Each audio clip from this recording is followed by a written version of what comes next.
What's going on, guys? It's Dan and Tom here from the Table Tennis Daily Academy, and in today's video we're going to take a look at 5 tips to avoid getting stuck in a rut. Yeah, that's right. We've all been there where you feel like you're not improving, your results are not what you expect, and everything's a bit frustrating and you get down on your game, and we're going to give you these 5 tips to avoid this happening and to get out of this situation. Okay, so tip number 1 is pinpointing the reason why you're in this rut and this negative cycle and the reasons for your game not improving. There could be so many different reasons why this is happening, but pinpointing the exact one is so important. Now, it might be that you're just overtraining or potentially playing too many matches or competitions. You could be tired, and all these different factors can just affect your performance. So trying to isolate and work out which one it is will help you identify this and then start improving your game. Often players do a lot of things really well, and there's just one small factor or detail that lets them down and gets them stuck in this cycle where they're not improving. So identifying what that reason is for you will really help you get out of this situation.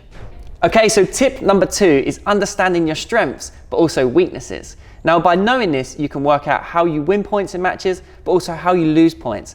This means you can start forming training sessions that help you improve your game because you know what works and what doesn't, so you can work on weaknesses and strengths. Now, ultimately, this gives you a game plan, and having a game plan allows you to focus on what you need to do in a match to win points. Now, understanding your own strengths and weaknesses is not always an easy thing to do, but there's a couple of great tools that can help you do this. The first one is getting feedback from other players or coaches at your club and getting them to tell you what's working and what isn't in your game. And the second one is video analysis. Now, this is great, watching back your matches or your practice to really see where you're winning points and where you're losing points. Yeah, some really good tools there, Tom. Now, my own personal experience, last season playing for the TTD team, I really got stuck in a rut. I saw on video analysis that I kept on playing a forehand from the backhand corner, and it was just simply the wrong game plan. I noticed how much it was putting me out of position. So the last 6 months or so, I've been doing a lot more training where I'm using my backhand first, open up the point, using my backhand more, not turning as much, and it's making more of a complete player and just more solid. Yeah, and that's a great example of video analysis, understanding a weakness and correcting it. And it's also really powerful for analysing your strengths and where you win points in matches, which can also get you out of this negative cycle, get you using that more in your game and winning more points. Here's how I got my rut, Tom. Let's see it.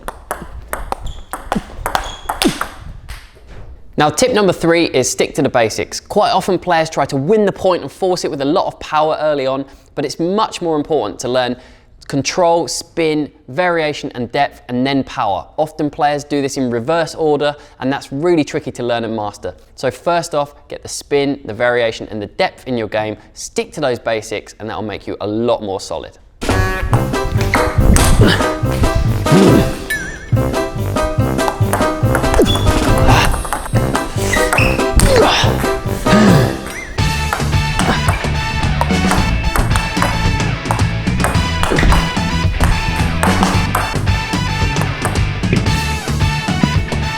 Yeah, that's right, Tom. Sticking to the basics is key. It's amazing how many professional players I've seen who are practicing in the training hall are not doing stuff that's too complex. You would think that they're away from the table doing massive backhands, massive forehands.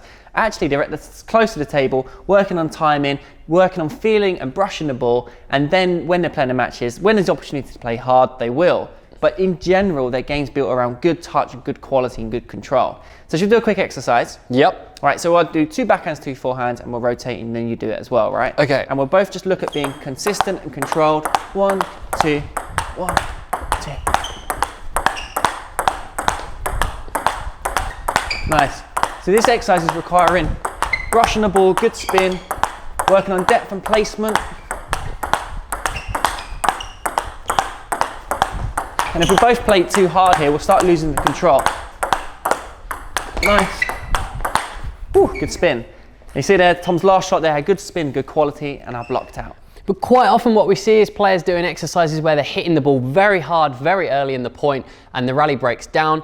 That way, it's difficult to maintain high consistency in matches, and also in your practice drills, very difficult to work on things as the rally doesn't continue past more than 3 or 4 shots. Now, when it comes to sticking to the basics, a lot of players still neglect touching around the net and pushing and being controlled with the serves and receives. Really important to focus on this because this is what happens in a match, right? The start of the point is the serve, then the receive. So me and Tom here, we might do some touch practice in the training where we're just keeping it tight around the net, trying to keep it short, and this will help stop our opponents attacking against us first. So practicing these little things is really important as well. Spending maybe 5 minutes a session, not always doing the topspin strokes. It's important doing the round the net stuff. Now, tip number 4 in avoiding getting stuck in the rut is playing outside of your comfort zone. Now, I can't emphasize this enough. This is so important. Many players play in the same practice environment all the time, week in, week out, with the same partners, doing the same old thing. It's hard to improve. You might make a little improvement over a long period of time, but to really take your game to the next level, you've got to play in many different training environments, different clubs, different tournaments, different playing styles. Maybe one week you play against a long pimples defender, the next week you'll practice against an attacker. By doing this, you learn new skills and you start learning new ways on how to win points. The problem is, if you've always got the same training partner, when you play a match, the difference is too big. A match is so varied, there's so many different styles. So getting outside your comfort zone, do different training exercises, different players will really help improve your game. Okay, so tip number 5, last but not least, is your mental approach when you're playing matches. It's really important to try and get a process mindset rather than a results mindset, and really focus on what you need to do to win and how to achieve that, rather than simply focusing on the outcome of win or lose. Yeah, now Tom, how many players say it, and I mean, we've done it ourselves as well, you know, oh, I was 2-0 up but lost the match, you know, or I can beat this player, and you're focusing more on the result rather than what is going to get you to that result, you know, the process. Maybe you need to serve short against a certain type of player because they open up first often. So you need to know what the process is, and then you can link this to your goals. So have goals that are linked to your process of your style and game, which will help. Exactly right. It's very easy to think about that win or lose, but really try and take yourself out of that mindset and focus on the tactics and the process to achieving that result. So there we go, guys. There were 5 ways to avoid getting in a rut in table tennis. Now, for me, falling into a rut isn't really always a bad thing if, as we said at the start, if you can find out what caused it, because that's going to actually make you improve your game. You know, you start going, what can I do to improve? Rather than just staying into the old habits of the same old thing, you actually go, okay, let's try and make a change here and improve. Often it's frustrating getting stuck in that feeling where you're not improving, but it does try and get you in that mindset of changing what you're doing, breaking those habits and moving forward in a positive way. So guys, don't forget to check out the links below and visit tabletennisdailyacademy.com, where we have a huge range of coaching videos to help improve your game, as well as our Coach Corner area where you can get analysis and feedback on your game. Let us know in the comments below what other videos you'd like to see us do. Be sure to like and subscribe. For now, thanks for watching.